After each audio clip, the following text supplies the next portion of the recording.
నమస్తే, నేను Sunitha. 4 PM top news లోకి వెళ్లే ముందు ఇవాటి తాజా పరిణామాలను తెలుసుకుందాం. BRS working president KTR Revanth రెడ్డిని మరోసారి తూర్పారబట్టారు.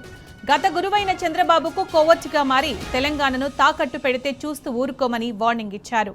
అటు ఢిల్లీలో ఏపీ సీఎం చంద్రబాబుతో భేటీ అయిన రేవంత్ పై కాంగ్రెస్ సీనియర్లు గుర్రుగా ఉన్నారు. కాంగ్రెస్ పార్టీకి తెలంగాణకు నష్టం చేస్తున్న రేవంత్ పై చర్యలు తీసుకోవాలని హైకమాండ్కు ఫిర్యాదు చేసేందుకు రెడీ అవుతున్నారు.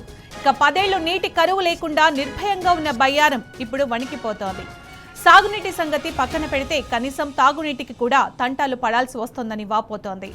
మరోవైపు రైతాంగం కోసం ఎంతకైనా తెగిస్తానంటూ గప్పాలు పలికే గుంపు మేస్త్రి కనీసం తన సొంత జిల్లాలో అన్నదాతలు పడుతున్న కష్టాలను తీర్చడం లేదు. మక్తల్ మండలంలో యూరియా కోసం రైతాంగం కుతకుత ఉడుకుతోంది. 10 ఏళ్ల కిందటి క్యూ లైన్లలో ఆధార్లు, చెప్పులు, పాస్బుక్లు ఉంచాల్సిన దుర్భర పరిస్థితులు దాపురించాయి. మొత్తంగా ఈ 4 అంశాలపై లోతైన అధ్యయనమే ఇవాల్టి టాప్ 4 న్యూస్. హెడ్లైన్స్ చూద్దాం. టాప్ 1 బ్రేకింగ్ న్యూస్ మనం చూస్తున్నాం. తెలంగాణను తాకట్టు పెట్టాలనుకుంటే చూస్తూ ఊరుకోం, రేవంత్ కు కేటీఆర్ వార్నింగ్. టాప్ 2 న్యూస్ చూస్తున్నాం. రేవంత్ రెడ్డిపై హైకమాండ్ కు ఫిర్యాదు, కాంగ్రెస్ సీనియర్ల సమాలోచనలు.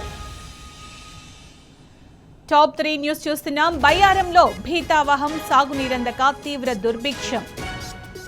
టాప్ 4 న్యూస్ మనం చూస్తున్నాం. సీఎం సొంత జిల్లాలో యూరియా కొరత, రైతాంగం కుతకుత.